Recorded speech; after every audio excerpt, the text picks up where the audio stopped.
Yael is here with us for the first time on New Life. She is a professional advisor in special businesses and so forth, and she's going to be with us. We want to open a new field here. Weaker societies in Polish, and I'm going to share some of them with everyone, with our viewers. You know, once in a while I have bad dreams that can come to me at night, and they can come to me also not at night, meaning in the middle of the day. Such thoughts, whereas in these thoughts, I'm going to be 40 soon, and I'm a father for 4 children. And constantly, fears and anxiety arise in me that something will change the way of my life. And these fears are usually, if I thought about it in the beginning of the program, they can come from 2 different directions. It can come from a place of that all of a sudden something will happen, that I won't have all of a sudden employment, that will change drastically how I supply and earn for my family, for me and my wife and my children, and something else that might limit my abilities as a human being in general. And this place of being all of a sudden weak, as I'm feeling a weakness for 4 children, is really difficult because, you know, usually if they come, I don't have any realistic reason to think this. I'm not sick or about to lose my employment, but when it comes, it's strong and it's really pressing and stressing. And the topic of our first discussion on the weak layers in society is really, Yael, please open up. You're an expert on this field. How can we start dealing with this place that's so stressful? So let's talk, first of all, what are these weak layers in society? Like Oren spoke about, there are 2 different areas in this. One is the financial thing, when someone has fell into a situation that is financially really difficult. And the second thing is that someone is either health-wise or emotional or intellectually, or he's born into this issue. When we talk about weak society, layers in society, we're talking about also areas that have to do with addictions, with violence, with elderly, used to be today places, and also homes in Israel where a woman who is called weak sometimes.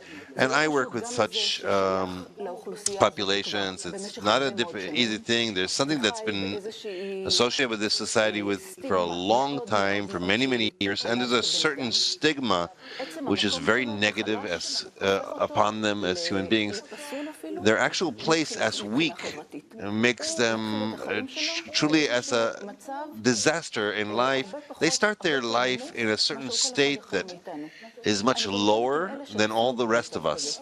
I also work with those that fell to such a state. They were healthy before that, were strong, worked in good jobs, amazing families, and through either bad divorces or an accident, in a moment, or any things, kinds of other things in life, also they fall into this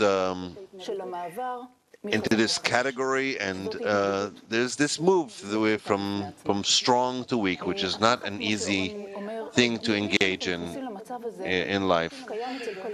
Before we even enter into this state, this potential lives in every one of us. In the sensation where, oh, we're in the middle class and we're in a strong, stable state. Today we know that this is a very fragile situation. What Oren experiences, I experience the same thing, that, oh, well, what if something happens to me or something happens to my husband? It could truly cause a complete revolution in my life. And this thing is not changing. A person from within truly inverts and becomes something totally different. It's something that can happen to him and to his environment. It's a big, broad aspect of things that happens on this topic. And when we try to scrutinize what is this weak person, we have to look at life. Many times we're up, we're down, and depending on different things, and we don't relate to it into a way that all of a sudden we can come to a state of weakness.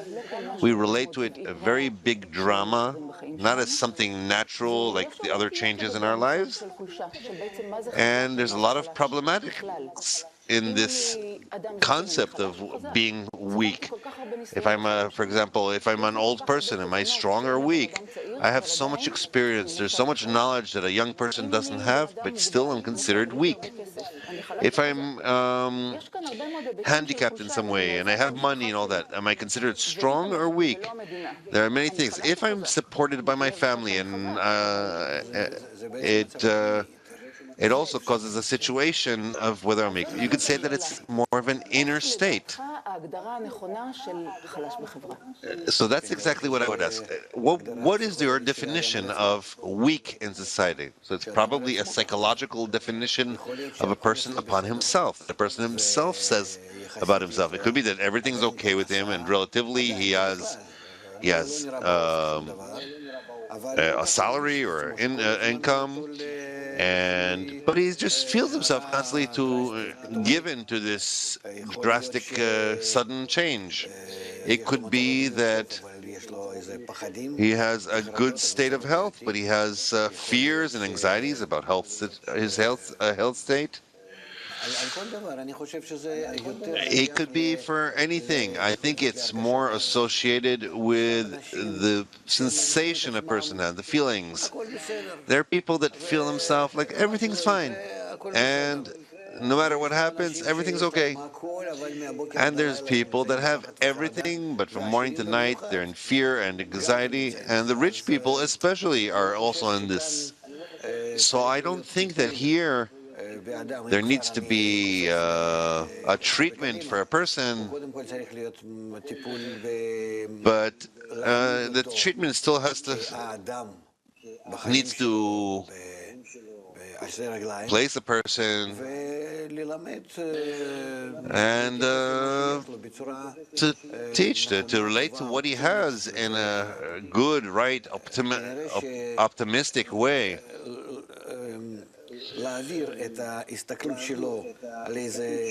It's to move his observation to a dangerous state and drop people into certain phobias or anxiety that can, but move him to something that will give him a sensation of stability and fulfillment that's in life. I don't think that all in all are in a multitude of ways so much better than everyone lived 100 years or 200 years ago, and yet people still lived. A person who had what to eat today and maybe for tomorrow thought about himself that he's okay, that everything is cascading fine.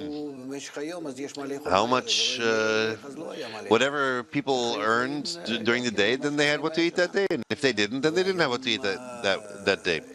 And that's how people lived, even 100 years ago. So today, someone's thinking throughout the day about himself and his family and is living in great anxiety and in despair and truly a lack of confidence. Therefore, it seems to me that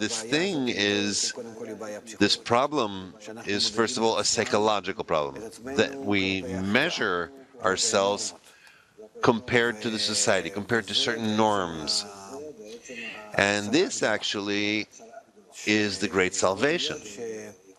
That it could be that if we were to define for the society that each has a certain confidence or security that is necessary, a minimal necessity, or necessary, rational, and it was acceptable in society that each and every one should have that, then we would clean completely this problem from society. For if it would be acceptable in society that even if you nevertheless fall, you have what to maintain yourself with, and you can continue.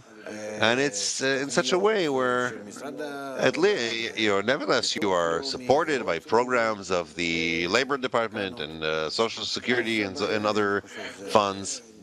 So I think the problem is a problem that probably we are not engaged in it enough in order to give a person the feeling of social support. Still, you're describing the state of his fear as a weak state. When he's afraid, he is afraid of the state he might fall to. The fear doesn't bother him. Wait. He's afraid to fall, meaning he's already living supposedly in the future where he's falling. He's already living in that state, and what will be then? And it could be that he will never fall to that state, but he'll live with that fear all his life, completely. There's even studies that show that the fear from the state also invites the state. Invites, that's one story, but the health phenomena that occur when you're afraid of something, it comes in practicality and it happens to you truly.